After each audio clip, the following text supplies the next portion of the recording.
24 तास एक पाऊल पुढे. तुरुंगाच्या सुरक्षेला सुरुंग या विषयावर आपण चर्चा करणार आहोत. चर्चा करण्यासाठी माझ्यासोबत आहेत किरण बेदी. किरण बेदी आमच्या दिल्लीच्या स्टुडिओमध्ये आहेत, माजी IPS अधिकारी. मॅडम आपलं स्वागत.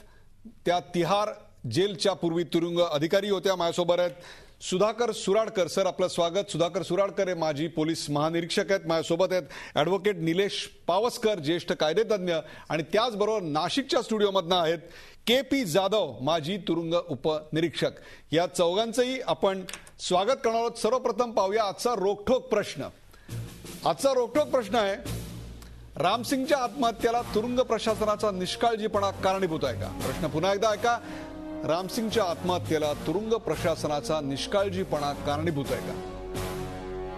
रोखठोक कार्यक्रमात आपलं मत मांडण्यासाठी www.facebook/zee24 ला लाईक करा किंवा 24tas.com वर लॉग इन करा. आपण या चर्चेला सुरुवात करतोय. सर्वात प्रथम मी जाणार आहे किरण बेदी यांच्याकडे. किरण बेदी या माजी IPS अधिकारी आहेत. आपण सर्वजण त्यांना ओळखता. मैडम, इस घटना के ऊपर आपकी पहली टिप्पणी क्या है? क्या है पहली प्रतिक्रिया आपकी? देखो, सुसाइड तिहाड़ जेल में पहली बारी नहीं हुई. किसी जेल में सुसाइड ये पहली बारी नहीं हुई. जेलों में दुनिया भर में एक आध केस ऐसा बंदी जो किसी कारण कर लेता है. सवाल ये उठता है कि ये आइसोलेटेड केस है या आमतौर में होता है. ये मेरी व्यू में आइसोलेटेड केस है. सो चिंता तभी होगी कि अगर ये मर्डर है तो इसलिए इंक्वायरी से पता चल जाएगा कि ये फाउल प्ले और मर्डर तो नहीं है. अगर मर्डर और फाउल प्ले नहीं है तो फिर मैं ये कहूंगी कि सुसाइड जेल के अंदर रूल्ड आउट नहीं हो सकती. ऐसा कोई भी जेल दुनिया का नहीं है ऐसा जिसमें सुसाइड कभी ना हुई हो. कोई ना कोई कारणवश हो सकती है, लेकिन आमतौर पर हो बहुत चिंता वाला है. लेकिन अगर फिर भी हुई है, मैं समझती हूं कि इस इंक्वायरी ये मैं कहूंगी कि ये एक्सेप्शनल केस है, ये रूल नहीं है. मैडम आपकी बात सही है, लेकिन क्या एक प्रिजनर के दिल में कोई गिल्ट आता है, कोई अपने खुद के प्रति एक घृणा आती है, इसकी वजह से ऐसे कृत्य घटते हैं? मैं आपको बता दूं कि प्रिजनर्स को कौन सी चीज खाती है अंदर से, वह उनकी खुद की आत्मा, खुद की गिल्ट. और ये सुसाइड भी वही कराती है. प्रॉब्लम ये होता है कि इनको कोई सलाह नहीं देता कि अपना कबूल कर लो. वो जानते हैं कि सारी दुनिया जानती है, बोलते हैं कि हमने गलती की, हमें सजा दो. लेकिन कचहरी में जाके क्यों कहते हैं हम बेकसूर हैं? बल्कि अपने आप को हल्का कर दे, हल्का करें कि हाँ हजूर हमसे गलती हुई, जो सजा कानून के अनुसार बनती है हमें दीजिए, लेकिन अब हमें सुधरने का मौका दे दीजिए. मैं समझती हूं कि जिस दिन ये कहने लग जाएंगे, उनको ये सही कानूनी सलाह मिले कि जाओ कबूल करो, अपने आप को हल्का करो, हल्का करो और हल्का करके प्रार्थना करो कि मुझे अब सुधरने का मौका दे दीजिए, जो मैंने जिंदगी भर मौका खोया. उससे कोई ऐसे व्यक्ति सुसाइड नहीं करेगा, क्योंकि वो जीवित रहेगा जेल के अंदर, सुधर जाएगा, पढ़ेगा लिखेगा, ध्यान लगाएगा, मानवता को समझेगा, परिवार के साथ जुड़ा रहेगा. और अगर कुछ सालों तक सुधरता है तो किसी स्टेज पे कचहरी पैरोल भी दे सकती है, क्योंकि उसका रिकॉर्ड इतना अच्छा होगा. Psychologist report, counsellor report, welfare report. हो सकता है कचहरी उसको पैरोल पे भी थोड़ी देर छोड़ दे, तो जीवित तो रहेगा अपने परिवार के लिए. लेकिन प्रॉब्लम यह है, दुख की बात यह है कि उनको कोई सलाह नहीं देता कि कबूल कर लो. कबूल करने से क्षमा याचना होती है. क्षमा याचना करने से क्या रहा? आपका अंदर साफ हो गया, हल्का हो गया, तो फिर क्यों लटकोगे? लेकिन ये सलाह, दुख की बात यह है कि कोई नहीं देता उनको. उनसे कोई ऐसी बात नहीं करता. उनका वकील बात कर सकता है, जेल का स्टाफ बात कर सकता है, वेलफेयर ऑफिसर बात कर सकता है, परिवार उनको समझा सकता है, खुद भी सोच सकते हैं. लेकिन ऐसा मौका शायद उनको मिलता नहीं. ऐसा मौका उनको नहीं मिलता. एक प्रकारे हलका करो, प्रार्थना करो आणि त्याहीपेक्षा सुद्धा समुपदेशन व्हायला पाहिजे, अशा स्वरूपाचे विचार आता किरण बेदी यांनी मांडलेले आहेत.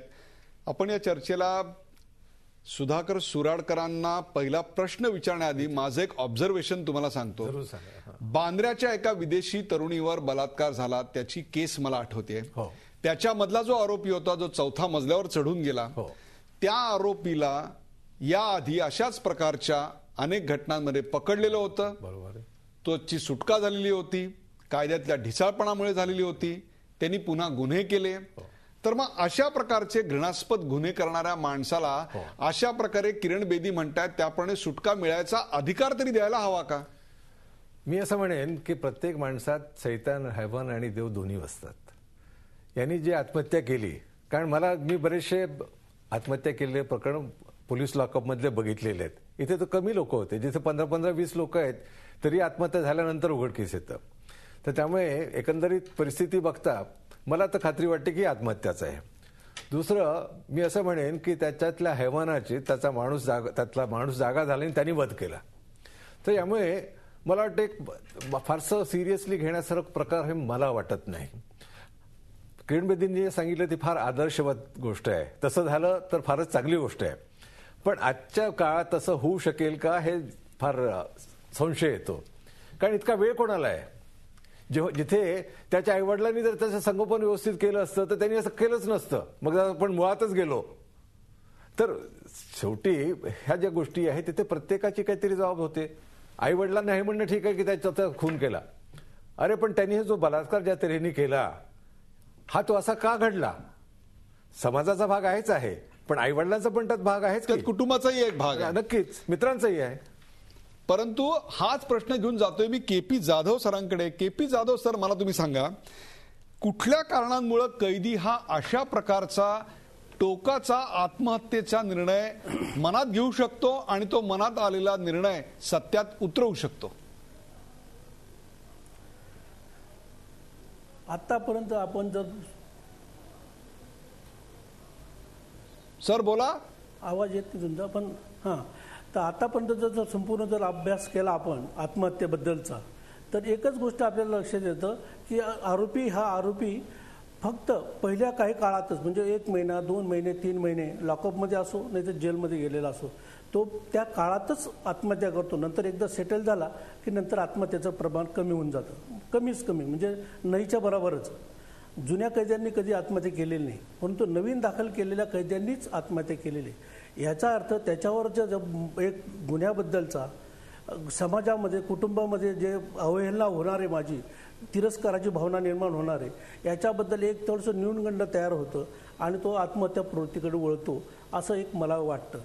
एक दुसरी गोष्ट, आपल्याला कारागृहामधलं जर घेतलं आपण की का होतात असे गुन्हे, का आत्महत्या करतो, तर एक गोष्ट लक्षात येईल की कुटुंबाकडनं किंवा पोलीसकडनं कोणतीही अशी इन्फॉर्मेशन जेलकडे येत नाही की त्याची आत्महत्या प्रवृत्तीचा माणूस आहे, हा कौटुंबिक याच्यामधला आहे किंवा ओरिजिनलच सायकॅट्रिक पेशंट आहे असं आपल्याला कोणतीच माहिती येत नाही.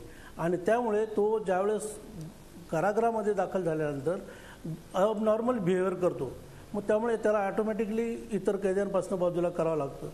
आणि त्यावेळेला तो वैफल्यग्रस्त अवस्थामध्ये असा एखादा आरोपी हे करत असतो, आत्महत्या प्रवृत्त होतो किंवा आत्महत्या करतो. आणि आणखी परत जर डीप आपण पाहिलं तर दिवसा हा आत्महत्या होत नाही जेलमध्ये. सगळ्या ज्या आत्महत्या जेवढे झालेल्या आहेत तेवढ्या रात्रीच्या वेळेला 2-3 वाजेनंतरच झालेल्या आहेत आणि स्वतःच्या कपड्याने. म्हणजे ह्या 2-3 गोष्टी जर आपण टाळता आल्या जेलमध्ये तर मला वाटतं कमी प्रमाणात. जाधव साहेब, म्हणजे तुम्हाला असं म्हणायचंय का की जो ट्रेंड आहे तो ट्रेंड पाहता रात्री 2 ते 3 मध्ये आत्महत्या होतात आणि त्या झालेल्या आत्महत्या या कपडे लावून होतात, कपडे लावून होतात, स्वतःच्या कपड्याची दोरी करून एक प्रकारे त्याचा गळफास करून अशा प्रकारच्या आत्महत्या केल्या जातात. मला सुराडकर सरांना विचारायचं आहे. सुराडकर सर, तिहार जेल 55 वर्ष जुनं आहे, त्यात 6000 कैद्यांची क्षमता आहे. तुम्हालाही माहिती आहे किरण बेदींच्या काळापासून या ठिकाणी 12,000 कैदी कोंबलेले असतात. सर्वीकडे तीच परिस्थिती आहे. आपल्या भारतामध्ये जवळपास 1400 जेल्स आहेत. त्या जेलमध्ये जवळपास दिवसाला 4 ते 5 कैदी मरतात. म्हणजे जवळपास त्यांची संख्या पाहिली तर ती 1500च्या आसपास येते. म्हणजे दिवसाला 4 ते 5 कैदी मरतात. वर्षाला साधारणतः आपण जर याचा एक स्टॅटिस्टिक्स पाहिलं, संख्याशास्त्र पाहिलं, तर 100 कैद्यांच्या मृत्यूची कारणं आपल्याला कळू शकत नाहीत. आता तुम्ही मला सांगा, हे असं असताना कुठेतरी तुरुंग प्रशासनाचं एकूणच कामकाज सुधारण्याची गरज याच आणि इतर अशा अनेक प्रकरणातनं, या संख्याशास्त्रातनं अधोरेखित होत नाहीये का? ती व्हायला पाहिजे असं आपल्याला वाटत नाही का? नक्कीच व्हायला पाहिजे, पण फक्त जेलपुरतं ते मर्यादित राहायला नको. कारण ही जे आहे ना, संपूर्ण व्यवस्थेचाच प्रश्न आहे. कारण मी एकदा हजारीबागला गेलो होतो अँटी नक्सलाइट कोर्सच्या संदर्भात. तिथे गेलो असता तर काही मुलं जेलमध्येच पैदा झाली होती ती, आणि त्यांच्या आई जेलमध्ये का आहेत त्यांना तर माहीत नव्हतं. जेल अथॉरिटीज नाही माहीत नव्हतं. झी 24 तास, एक पाऊल पुढे.